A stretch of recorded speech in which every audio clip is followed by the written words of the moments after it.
Welcome, folks, back to the Jimmy O Show after our Mardi Gras delay. Glad to be back. I am here with a fellow traveler in life, a fellow offensive lineman, Mr. Joey Claybrook. Joey, yeah, I'm good. Joey, we're here in the Room Fitness and Stack Coaching Studios. Glad to have everyone tune in. So, Joey, left tackle, coming back for 6 year now, huh? Yes, sir. Yeah, man. It's. I'm talking to him. He's all my guests have been fantastic. But actually, I'm talking to an old man at this point. He's kind of seen a lot in his career. Joey from Starkville, Mississippi, right? Yes, sir. Now, before we get into all of the show, did you make any of the baseball games this weekend? I did. Yeah. Okay. Went to Saturday. Oh, you went Saturday? Yeah, that was funny. I actually walked in. I walked in with one of my kids. Another one had a soccer game, and I walked in. It was 10-2. We were losing, and so I literally missed none of the bad and got all of the good. Yeah. For those that don't know, Tulane came back and won that game 11-10 with a walk-off homer in the bottom of the 10th by Ethan Groff. So it was cool. Yeah, I was there for the whole comeback. But one thing I really got a kick out of, and we'll get into a little bit about central eastern Mississippi, but I was walking in with some of the fans, and the Tulane had the signs out for no artificial noisemakers. No cowbells. With a picture of a cowbell. Yeah. And so we were walking in. My son and I were walking in Friday night, and with some state fans around us, and we could overhear them. They're saying, "Man, I think they put those signs up just for us." What about that? I was like, yep, they sure did. Haven't seen those around before. Yes, sir. So Joey, Starkville, we talked about before the show. I guess I don't know this. Did you grow up, born and raised there your whole life? So I was actually born in Macon, Georgia. Okay. Moved to Tuscaloosa, Alabama until I was in the third grade, and then moved to Starkville and basically grew up there. So Starkville's really home where I grew up. Yeah, what was the reason for all the moving? My dad's job. He works for the National Forest Service. So my family actually now lives in Kentucky, southeast Kentucky. But Starkville's where I grew up. But my parents went to state, so it was a cool place to grow up and see them there. Yeah, now so your dad's in this is not for everyone, but those who know. Your dad's sort of in Raylan Givens territory now, that from Justified. Oh yeah. Seriously, southeast Kentucky, there's nothing out there. That's one of my favorite characters of all time. If you haven't seen it, you need to watch Justified. So I told you before, my wife grew up actually at 9 they moved again for her dad's job. They moved to South Carolina, but kindergarten age 0 to 9 she grew up in Preston, Mississippi. Yeah. And I mentioned that to you before, and you knew where Preston was, and I am going to go out on a limb that this is, I think, episode 8 or 9 of the Jimmy O Show. Whichever one it is, I will go to episode 200, and I will not have another guest that knows what Preston, Mississippi is. Probably not. But Preston, basically, for those most of you who don't know, Preston has one 4-way stop sign, and there are no red lights. There's a great corn mill though, Cyples Mill. Oh wow! You can make some. It's a long running 200 years on Kipper Lake. There's a water driven corn mill, and it's sort of the honor system. There's bags of cornmeal out, and you can go put the money down and get your bag of cornmeal. Yeah, makes a great cornmeal, and my wife claims the only way to make cornmeal. You don't put flour and all that stuff in it. It's just the cornmeal and the cast iron skillet. Yep. Yeah, you know a little bit about that. Yeah. Southern cooking. Yeah. So, you got to eat that. You get some field peas or something with it. Get some butter beans. Yeah. Speaking your language, I imagine. Yes, sir. So, Joey, how many brothers, sisters do you have? I've got a little brother and a little sister. My little brother's in 10th grade, going to 11th grade. He's actually a left tackle as well. Oh, yeah? My little sister, she's in 7th grade. And this past year, she played 7th grade basketball, 8th grade basketball, 9th grade basketball, JV, and got a lot of playing time on varsity. Oh, wow. Well. So, is this the 7th grader? Yeah, the 7th grader. She's almost 6 foot, and she's going to be a really good basketball player. Okay. Now, I suspect you did. Did you play any basketball growing I up? did. So my dad, he played basketball in college at a small school in Georgia, LaGrange, Georgia.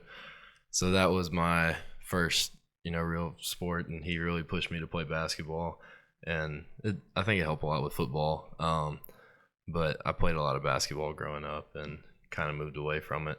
Yeah, actually, when I was being recruited, that was one of the things that coaches actually came out to watch you play basketball because they wanted to see. I was kind of I was at a AA school in Louisiana, and so I was a lot bigger than everybody was playing against, and they wanted to kind of see how you moved against more athletic guys. Yeah. And at least some of them stuck around and kept the offers open, thankfully, Yes, including Tulane. But you learn quickly. It's like you're always the biggest guy on the team, right? Yeah. And you're 6'6". You're because you're 6'6" now. 6'5"? Yes. Yeah, 6'6", 6'6.5", Yeah, 6'6".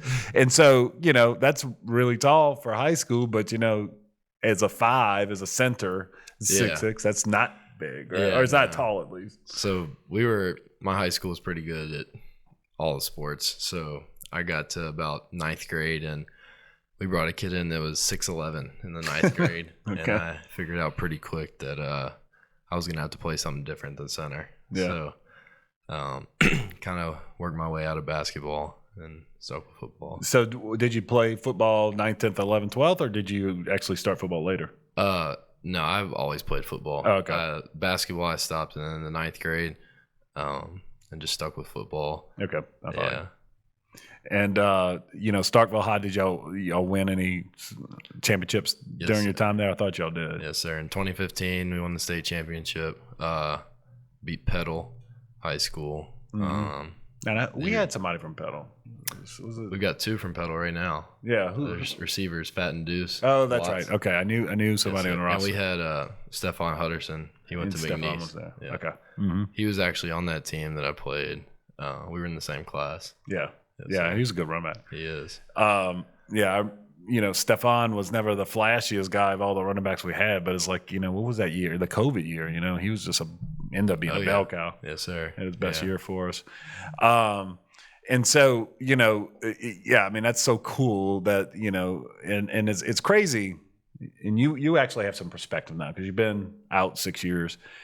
When you're winning a high school championship, you kind of, it's your whole universe, right? It's hard to see the world being much bigger than that. Oh, yeah. My year we won state, we actually played on ESPN. Our second game versus Oxford, they called it the Little Egg Bowl. They still do. Yeah. And you you think that's the world, and it is. You still look back, and those are some of the best years of your life. And but you get to college, and it's completely different. It's not everybody's good. And so you got to work a little bit harder, and Yeah, I mean that's sort of the deal, right? Like in high school, you might have to. I don't want to say get up. That's probably not right because you're excited. You only get a limited number of games, but I mean you were really only challenged. I mean if you're a college prospect, you're only challenged a couple times a year, 3 times a year. Yeah. Well, for me, our whole front 7, I think, won D1. So on defense, on practice every day, you were I was challenged every day. Sure. DN that went to Mississippi State. Kobe Jones, he's actually with the Falcons right now. Willie Gay, you might have heard of his name. Sure. Yeah, plays for the Chiefs.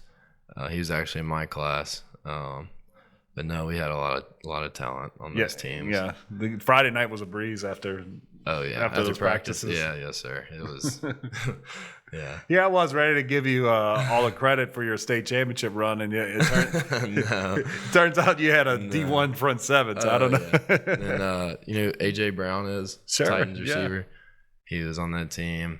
I mean, guys across the board. UTSA, defensive end, Lorenzo. Whole bunch of guys went to East Mississippi Community College. Last chance you. Yep. Ton of them. The Mississippi JUCO system. It's pretty loaded.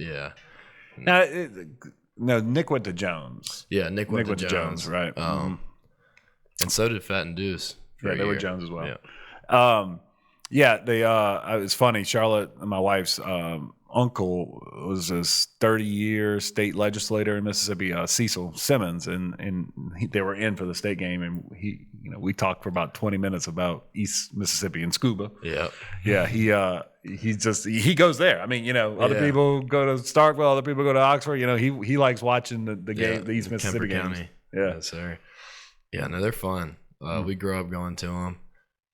You talk about out in the middle of nowhere. That's all they got. Is that football. They got a Subway and a gas station. Yeah. And I think they just switch back and forth eating like gas station chicken, my buddies, and Subway. And whenever they want to get out of the dining hall. But no, it's a great thing going JUCO, I think. It worked out for a lot of my buddies, and I think it's pretty good. Yeah, and speaking of that way, you got you got the East Mississippi, but then Neshoba County Fair. That's the only other reason people actually come into the. You got it's basically Neshoba County's right there, and Kemper's next to it. So that people actually make a trek. The Mannings actually used to. My wife was talking to Archie one time. So how's that work? Archie, the father's wife's family is from Philadelphia. Really? Wow. And there's a general store there that I think her family owns, and they actually would make a trek in when the boys were younger to go to the Neshoba County Fair of all places. No, that's its own thing too. Yeah, man, that's something. But it's cool, man. I mean, it's got its own just cool culture. And the greatest thing about getting out there, and Starkville is much the same way. When we went up to Starkville, I mean, it's something about being able to get out. Like the stars are brighter. Oh yeah, the air's cleaner. You feel different. You feel freer. Yes, sir. In that environment. Yeah. Do you still look to get out? I mean, I know your parents moved away. Do you still look for the country sometimes to kind of get away? Growing up in Starkville, I wanted everything to get out of there, really. And come to New Orleans was the biggest thing on earth to me. But after living here, you realize what you missed, and so yeah, definitely one day I'd love. It doesn't have to be Starkville or anything like that, but I'd love to get out of the city a little bit. Yes, sir. Yeah, you keep you away from my wife. She's constantly on me to take her up on that. Yeah. It's got its good and bad. Yes, certainly. I mean, she's a country girl at heart. I can't help it. But and I grew up in a country, St. James Parish, but it's a little different because it's directly between New Orleans and Baton Rouge, and so you're so close to the two cities that you kind of got some influence, even though. Yeah. Childhood was great, neighborhood. You always had a ball game available to you and so forth. Yeah. Somebody to play with. All right. So we're a state championship guy. When did you sort of get the feeling that you were going to be somebody who was going to be able to take the next step to college? After my junior year. So I actually didn't start until the second game of my junior year, the ESPN game I was telling you about. So I didn't get much look at before then. It's probably after my junior year. A couple junior colleges offered me, and I started getting a few D1 scholarships, and it was kind of like I could play football at the next level, and it was really exciting. Get your school paid for, and just to play football at all at the next level. A lot of people don't get to do that. It's a blessing in itself. So. Yeah. Now that you and then you also get to you get some strange looks walking around Tulane's campus, being 6'5" and 300 pounds, and but like me, you pull it off. You look good doing it, right? Yes, you show off how smart you are sometimes too. No, try to be a little quiet in class. Yeah, there's some smart kids at Tulane. They are, very smart kids. Yeah, you learn that quickly growing up. I was a big fish in a small pond, and it's like, okay, it's a little different here. Yeah. Culturally, it was a lot different for sure, but you grow to love it. So when you chose Tulane, who were sort of other choices you were looking at? So I think I had 4 or 5 offers. I had South Florida, Louisiana Lafayette, Georgia State, UTSA, and I think one more. Can't remember the other one. But no, so my dad grew up in Biloxi, Mississippi. And growing up, we'd come down and visit our grandparents, and we would always venture to New Orleans because I've got a great uncle that lives in Slidell as well. So stop in Slidell, hang out, come hang out in New Orleans, and just being close to somewhat of family was important. And I was pretty familiar with New Orleans and the area. So growing up, coming down, and the school, the level of education you get at Tulane, and then the high level of football, it was a no-brainer for me. So I was thinking about a few others, but once Tulane offered me, it was pretty straightforward where I was going to go. Yeah, I mean, and on that list, other than UL Lafayette, it was, you talked about how you were ready to get out of Starkville, get to a city. Those are all pretty big cities. Yes, sir. Tampa and Atlanta and New Orleans. I'm glad you chose New Orleans. Yes, sir. I am too. And definitely the best school of the bunch. Yes, sir. All right. Well, good. Well, so and we'll talk a little bit about on the field. How about off the field? What? I guess you're probably already graduated. Twice. Okay. So tell us about that. What are your degrees in? So undergrad, I got a business management degree and a minor in finance, and then my master's is in business analytics. I just finished that up in December. So now I'm working on a cybersecurity certificate. Oh, sweet. Kind of wanted to stay in the data and tech field, don't want to move away from analytics too much. And so I'm taking like 12 hours this entire year and really focusing on football. And then that'll be it. Yeah, that's awesome, man. I remember when I graduated in 4 years, but when I was going into the fourth year, I only had 21 hours left, and I was scheduling it. I was going to for a moment, I was going to take them all. Yeah. That football season, I'm like, what am I doing? Yeah. It's like, as long as, because all you have to do is have 12 to be full time, and that makes you eligible. So I took the 12, and then my last spring, I took modern dance, a CPR class, and like one history seminar that didn't have any tests. Yeah. So basically didn't go to school my last semester. But with respect to you, man, I mean, that's amazing. I mean, that's obviously where the world's headed. And, I was just at a conference and dealing with just, where cyber is going in terms of the risk environment that it exists. I mean, obviously there's a lot of opportunity there as well, but I mean, it's our world's increasingly digital. Yeah. My thought process on it was, I'm sure and anybody else knows that Coach Fritz he's a big analytics guy. You ever watch Shane? He walks around with this big textbook on the sideline, and he'll come in the huddle before we go on the field, and he'll be like, 4th and 5, this down, 4th and 6, we're going for it. 4th and 3, we're going for it. So I figured, if Coach Fritz is using this for football, it's got to be pretty important in the world itself. So yeah, I didn't actually realize he did that. That's interesting. So you'll know.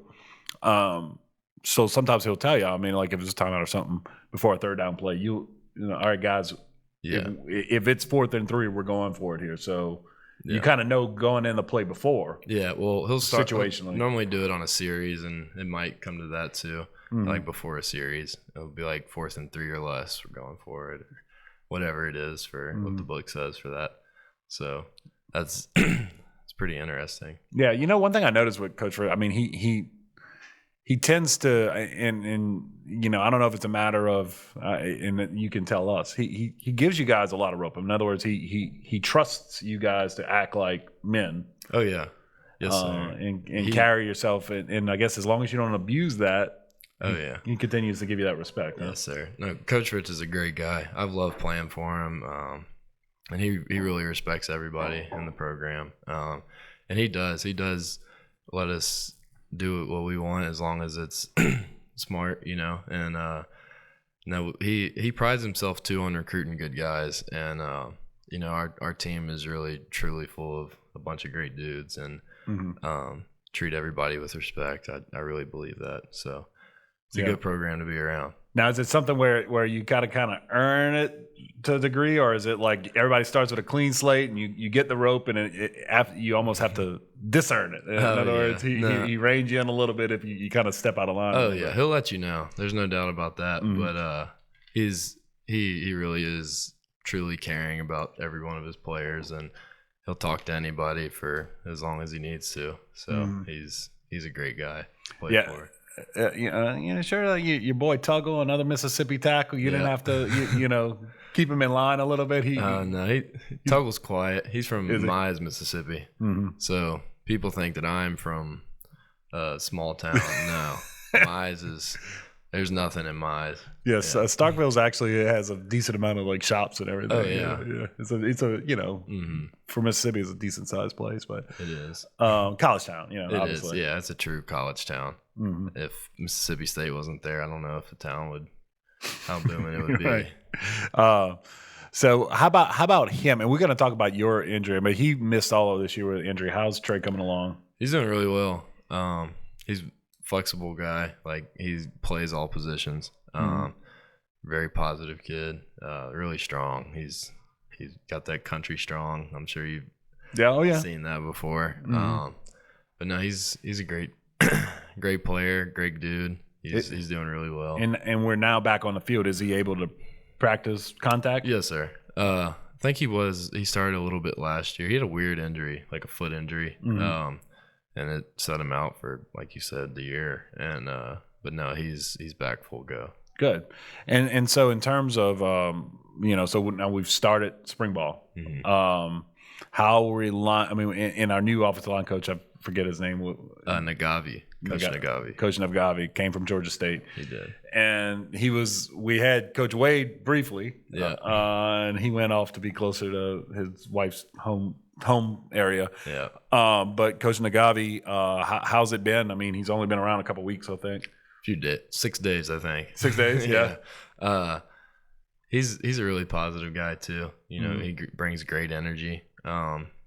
Very technical, everything he does and what we've seen so far, and I just love his energy that he brings to the room. So it's been really good 6 days. Yeah. So I mean, this is in 6 years now. It's been a little strange, but the number of offensive line coaches you had is pretty impressive. Yeah.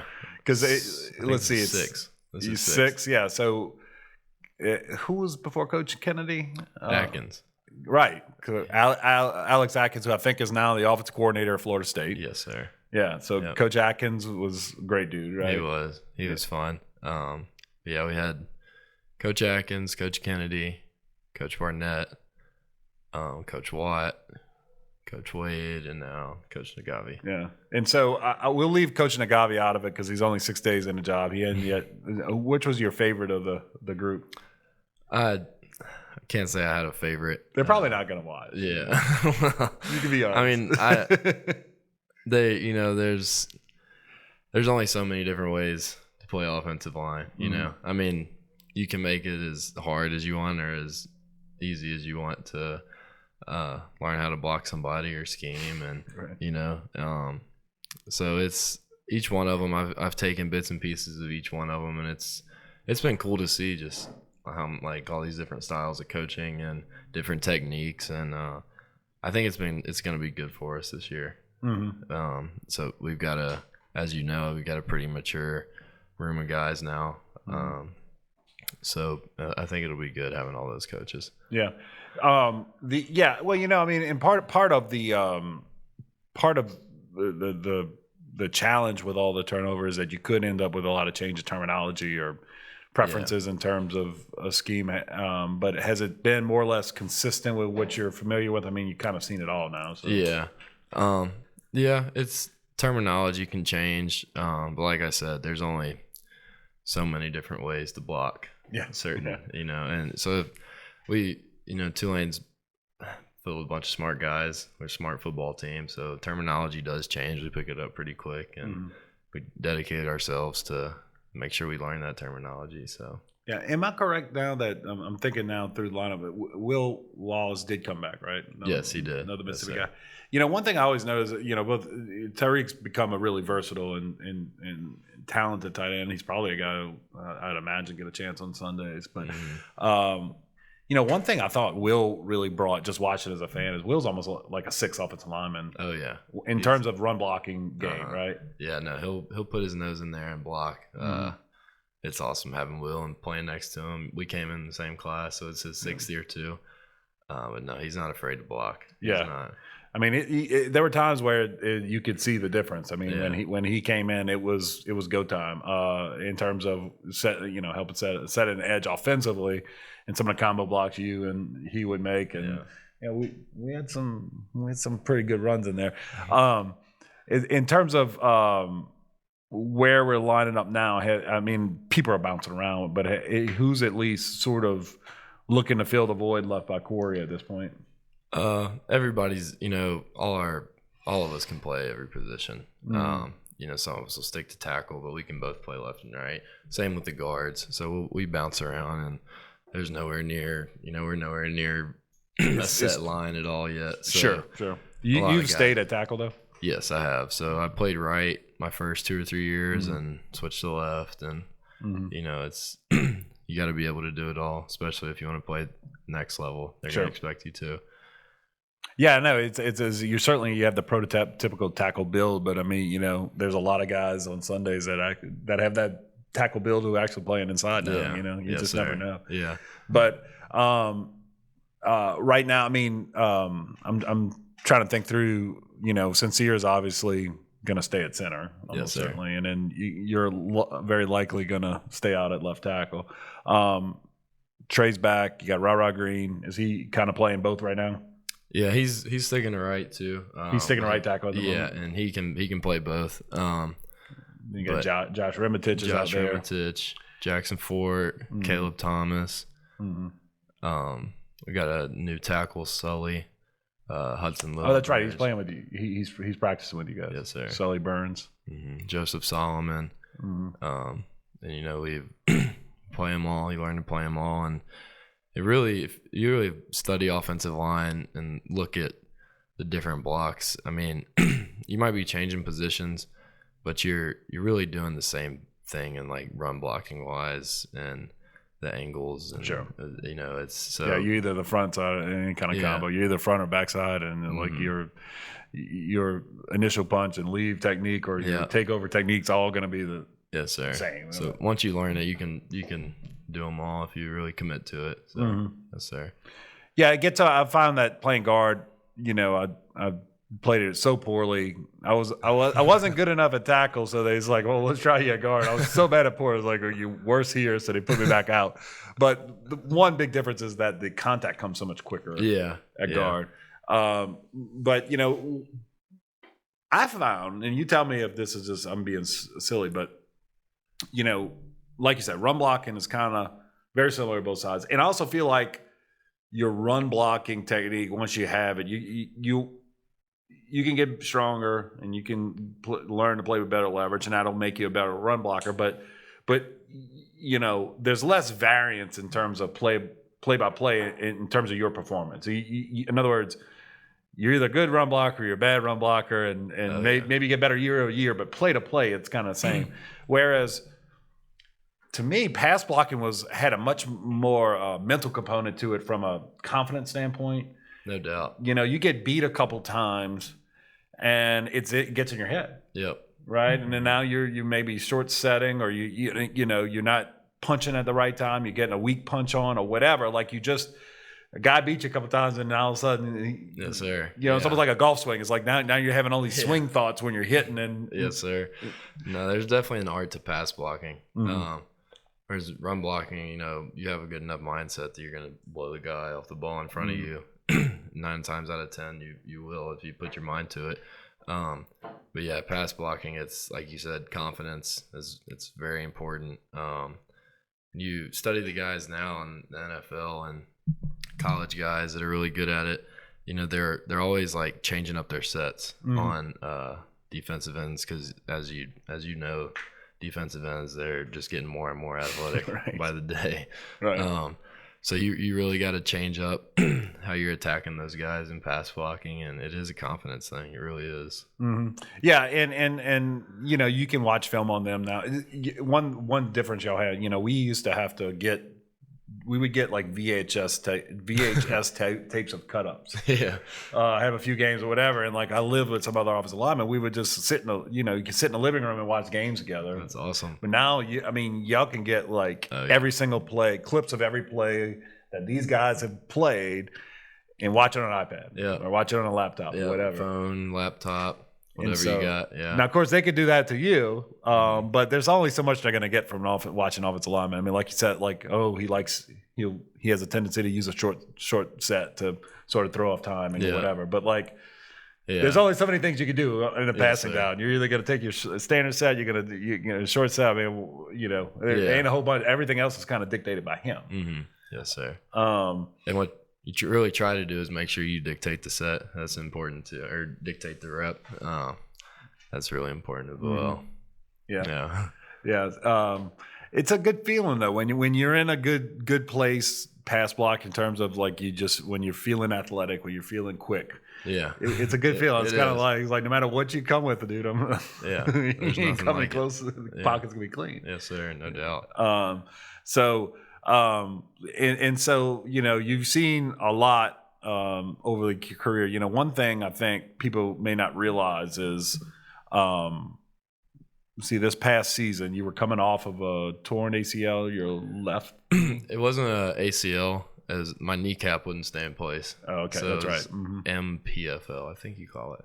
So they put a screw in my femur and hooks in my kneecap, and basically remade a ligament to keep my kneecap in place. And so, in terms of how long were you sort of out of commission in terms of physical activity on your knee before you can start your rehab? I think that was like 6 to 8 weeks, something like that. And then as far as like getting back into football, it was like a 6-month recovery, just like an ACL. And it takes a while to learn, like, get your confidence back on your knee and really strengthen up your quad again, and confidence, like you said too. But it was a true 6-month recovery, and really I'm just now like starting to feel as strong as I did before it. So it takes a long time and it's a mindset. Yeah, I mean, I was working out here at this fantastic gym that anybody who's looking to change their fitness should join. I was working out here, and then I had a little meniscus issue I could clean up, but then it got infected, and so I was off my knee for about 6 weeks, and I had happened to have done a body scan. You said an in-body image scanner thing. Yeah. I know you guys have them on campus. And I did one right before, and I did one when I came back, and I had lost like 30 pounds or something while I was out. But then it was like 14 or 15 pounds of muscle mass. Wow. And so much of it was in my legs because I was, and you can see it in the picture. I mean, your quad, when you're off of it for that long, and before you can even start your rehab, you lose so much strength in your quad. You do. Yeah. I mean, to the point that it's hard. You need assistance walking upstairs. I mean, and so I was just building back to live the daily, relatively sedentary life that a lawyer leads.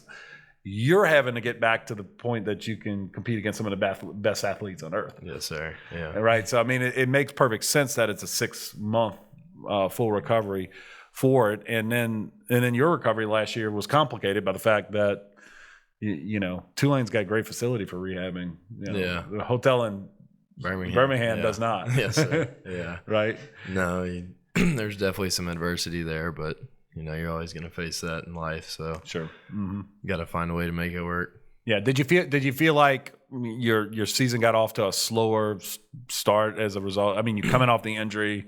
And not blaming the lack of rehab facility, but just you were not 100% until later in the year? Really?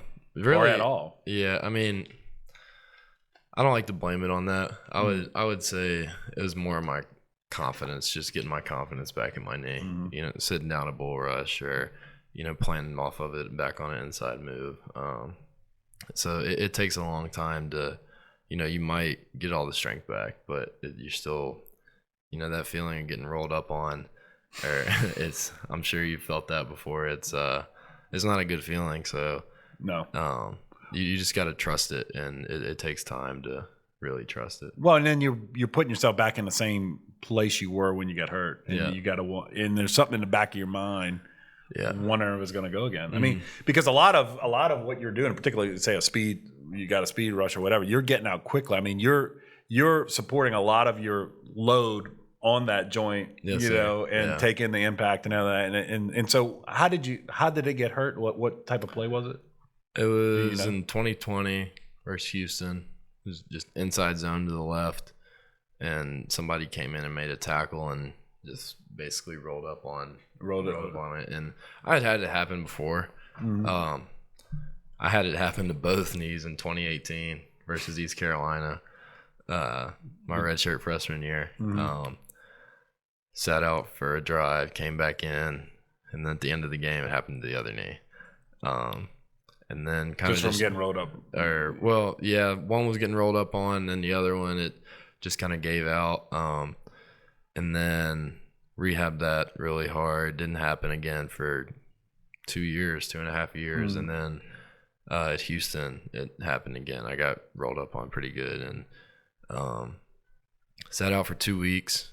I said I could play with it, so taped it up, braced it up, you know, and played the rest of the season. And then the bowl game, the Idaho Bowl, kind of tweaked it again, and they were like, "We're gonna do the surgery." Yeah, it's one of these things that's just gonna keep, you know, because you're not fused or there's no stability. There's gonna keep moving sir. on you, Yes, and you're always gonna be less than 100. Yeah. So yeah, but I mean, you're living with, and so the reason I asked what sort of play it happened on, because you're sort of living with that in the back of your mind. Yeah. That next moment to get rolled up on is right around the corner. Yeah. And am I going to be able to? Is this repair going to hold when that happens? Yes, sir. And you can't play the game like that. Right. You got to play full speed, and if you don't, I mean, it's more likely. Yeah, more likely to happen. So you kind of just you got to put it in the back of your head, push it away, and just play. Yeah. I mean, that's always something that's I think every good football coach at least ever drilled in your head. It's like, you know, if you playing less than full speed because you're trying to protect something is just making you more vulnerable. Mm-hmm. Yes, sir. And so, okay, so you've now completed all the recovery. You made it through last season. Had ups and downs. As a team, we had ups and downs. Yeah. But you didn't have your best season. Not at all. And I mean, we're not pulling punches here, but at the same time, I mean, you know, whether I talk to Nick, I talked to Dorian, I talked to both safeties, Larry and Make. I mean, you know, guy after guy, and Sincere, of course, guy after guy. You know, just talk about how important you are to what we have going for. And you know, Nick, I asked him, you know, who are you excited about seeing next year? And you were one of the first guys he said. Of course, Nick, being Nick, you know, had a lot of guys. but you were one of his first guys because he's just like, man, people don't understand what Joey you know, went through in terms of his injury and everything, and coming back, and like him healthy next year is going to make a huge difference to this team. Yes, sir. And so I imagine so. You're looking forward to that. Very excited about that. Just put last season in the past, but you know, learn from it. I think it really brought us closer together. The things we went through, from the hurricane to how tough of a season it was. You know, it was a tough year, but it really did bring us closer together. This team's closer already in 2 months than we've ever been. You know, goal in mind is to win conference. So yeah, and so I think it's going to be. Last season was good for us. It's good for me. A lot of stuff I learned, and so it'll be good. Yeah, and so let's see. And you talked. So how many games? Let's see, you redshirt your first year, and then you got an extra year for COVID, and so you're probably looking at 50-ish starts now, or close to that in the 40s. Maybe. I'm not sure. I really don't know. Half of my redshirt freshman year I started, except for one game. All of 19, all of 20 except for 2 games, maybe 3. I'm not sure, and then all of last year. So. I don't know. That's really mid 40s. Sure. Yeah. I thought so. I mean, it's kind of been pencil it in and forget it, other than some injuries here and there. But but man, we want to make sure you go out on where you want to be. I mean, because you've seen a lot. Your redshirt year was the Banks was in year. Right? Yeah. And so we actually should have gone the bowl, but didn't. Yeah, and we ever since Coach Fritz was here, that 17 year, it was win a bowl game. We got to get to a bowl game. We got to win it, and you know we did 3 consecutive, and that's not the goal anymore. We got to win conference, and that was our goal when we came here. We get a lot. Like Coach Fritz does a great job of recruiting. He gets a lot of really good kids that could go elsewhere, and we've put a lot into this, and we want to see Tulane win again. Just like the '98 team. Yeah, no doubt. I mean, that's when I look at it. What I see is a team that's more talented than at any time. I mean, I've watched it all along, and any time since my '98 team. But you may be more talented than we were. we were gifted in certain ways. But so I guess what's impressive to me, you say how close you are now. I mean, when you're talking about bowl game, expectations are raised, and then you have a 2-10 season after everybody's looking. I'm sure you went into last year thinking you can win the league. Oh yeah, especially after our first game. Yeah, sure. Oklahoma had a last drive to beat Oklahoma, and, right? So expectations were high. And then that season, and it was very humbling. Everybody learned a lot and brought us all closer together. And Coach Fritz talked about it. I think it was the Katrina team had to go to Louisiana Tech or something like that. They lived in a condemned dorm, I believe. Yeah. And he talked to somebody on that team. I can't remember who.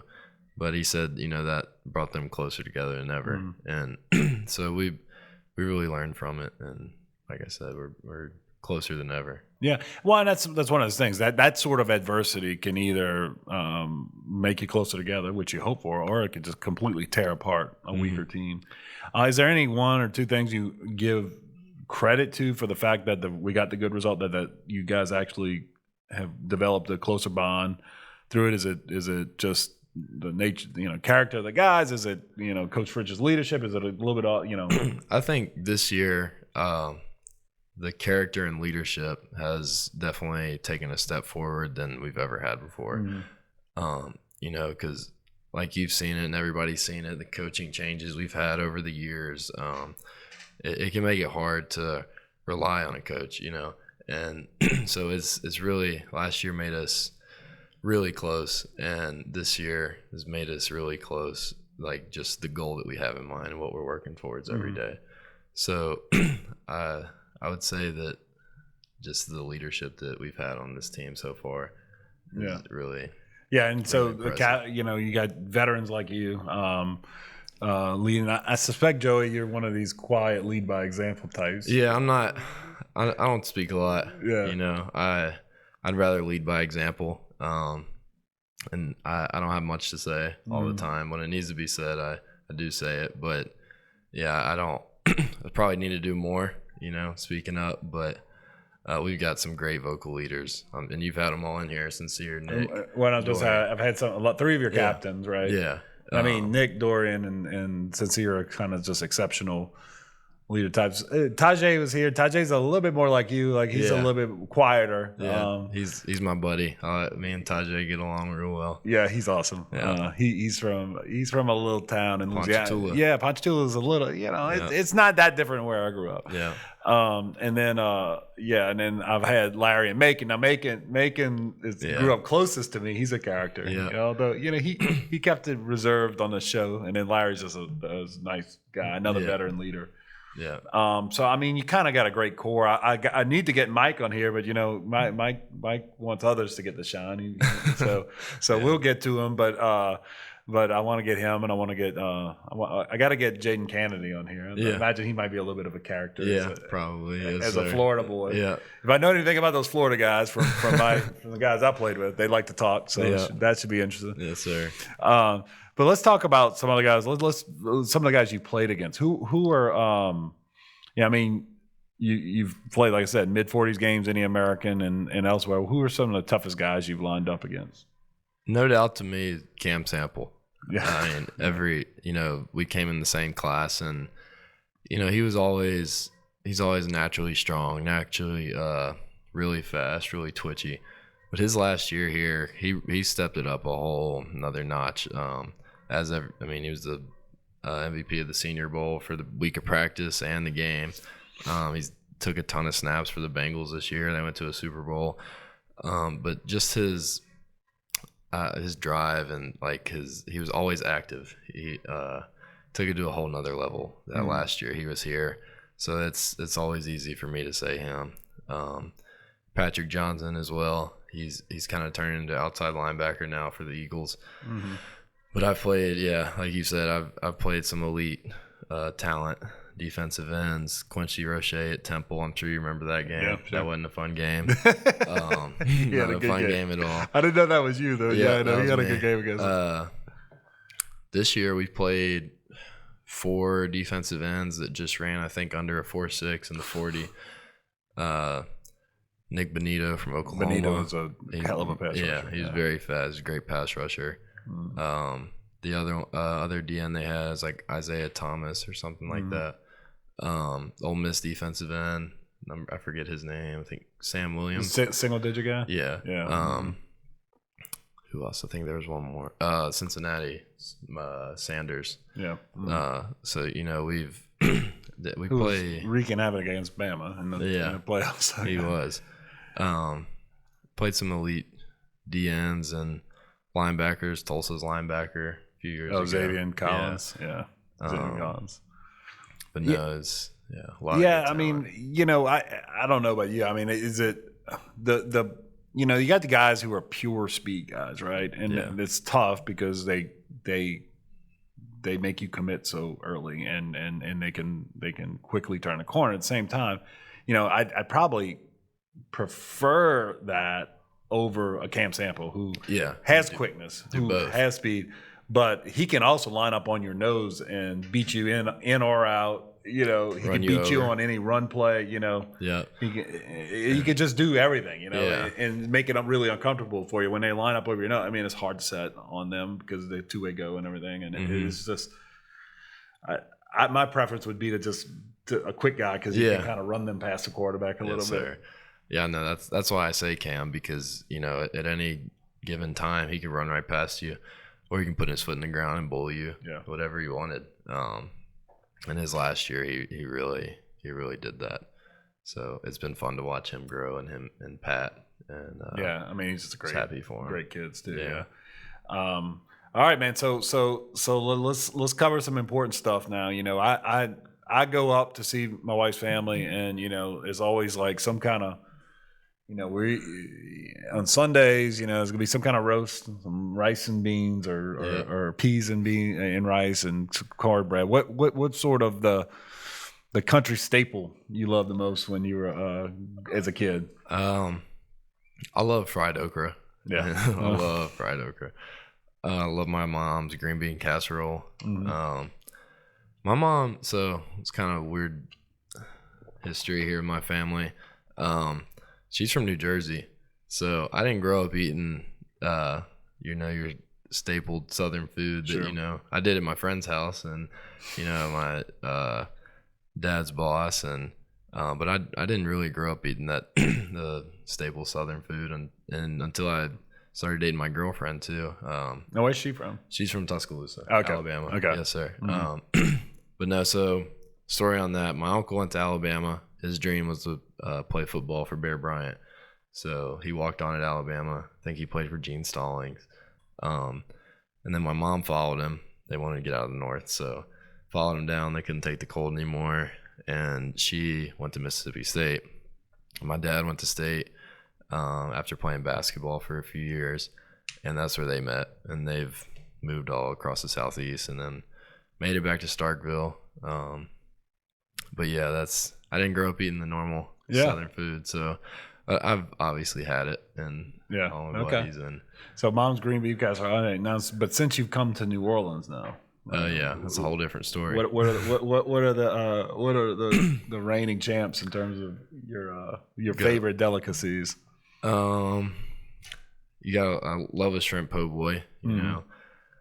And I could go on forever. Yeah, go ahead. We're for it. We oysters. I like oysters. All sorts of places have their own oysters here. Oyster. What do they call them? They grill them. Oh, char grilled. Char grilled oysters. Oysters Schlesinger or something like that. Or I forget the name of it. Mm-hmm. Etouffee, love the etouffee. There's always some restaurants always have their own touch of some type of pasta, like crawfish Alfredo or shrimp Alfredo. Yeah, sure. And what else? You know, I think is really interesting about New Orleans is everybody thinks like Cajun, right? This Cajun food. To me, there's so many other cultures that are so much good. Like, because when I was here, John LeGlue, Steelers now, he's a guard for the Steelers.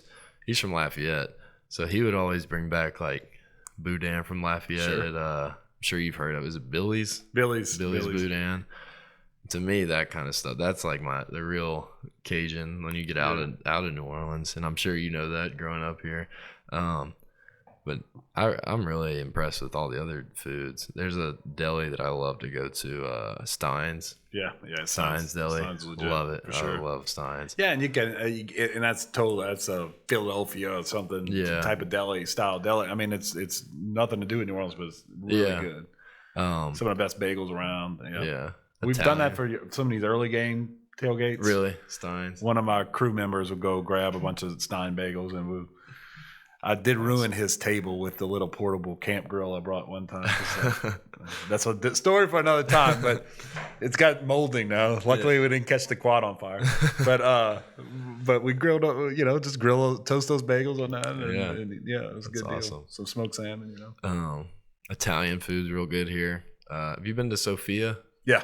That's a good place. Yeah. Actually, Sophia owned by a former Tulane football player. Yeah, I knew that. Yeah, I went with, Mike took us there one time, me and Corey, one of his NIL deals with him. So cool. Okay, I didn't realize it. Very good. Yeah. So ton of good stuff there. The one, I did something last Friday with my kid though. I think I can recommend to you for some of the boys. Bourrée right there on Carrollton. Really? Yeah, they have an outdoor courtyard on Friday afternoons. There's like a little group playing some music, and you sit outside in the weather, and it's like char-grilled oysters available, boudin, and wings essentially, and some po' boys and stuff. But we just ordered some wings. We ordered a dozen char-grilled oysters and a couple links of boudin, and that's awesome. Shared it and sit there, listen to music. It's a good time. So, what's your favorite crawfish? Favorite crawfish? I mean, best crawfish around here to get. Yeah. I just the standard boil. Home boil is usually the best way to do it. Yeah. What's that? Bevy, and Bevy's a good place if you're gonna pick some up. I've been there. There's a lot of spots. Schaefer's Cat Cigs. There you go. He's got it. I know that's a big. There's always argument about who's got the best crawfish. So Corey Dublin boils crawfish, and he's always taking me to it's like crawfish cook-offs, and you pay like $20, and it's all you can eat. Oh wow! At the churches, and it's awesome. That's probably Corey knows where to find them. Oh yeah, that was a lot of fun going to those. Yeah, we had a teammate. He was older than us, and he was from Cutoff, Louisiana, which I don't know if you even heard of Cutoff, but sounds familiar, but I don't. It's way down there, and we had overlap. In other words, the older guys when I was playing were the younger guys when he was playing, but they had a tradition, and we'd always go down to Cutoff for this festival, this Cajun festival they had down there, and it was like everything under the sun, like all the foods you name. And we would just like pile up in some trucks, go down there, and have the best time of our lives. And I mean, the amount of food that was put away was just massive. Yeah. But it's such a central part of our culture here. And people get excited. There's a reason to gather. Yeah. And it's just cool. I mean, it's one of those things about the city, and like you said, it's not only just all the Cajun Creole stuff we have. Is you get great Vietnamese here. So there's a bunch of it's so cool. So. Well, Joey, I'm looking at my watch. We are running at the end of the time. It's been a good time chatting with you. Yeah, it's been awesome. Thank you for having me. Yeah, happy to have you. I'm going to be coming watching y'all some in the spring, and hopefully we can get out here. We'll get remote. Maybe do a Jimmy O show from the practice field while y'all that'd be awesome. Do spring practice. Yes, sir. Thank you for having me. It's been awesome. All right, man. Thank you very much for coming, and thank you to Root Fitness and Stack Coaching for having us once again, folks. Welcome back to the Jimmy O Show after a little break. Happy to be back after some time actually in a desert, and then Mardi Gras. So glad to be back with you folks, and we will be coming back with you throughout the spring and into the summer with more of these. Checking out your favorite Tulane players. Make sure you look us up and subscribe on the YouTube channel, subscribe on the podcast feeds to the Jimmy O Show on the Fear the Wave cast channels, and we'll see you next time. Thanks. All right.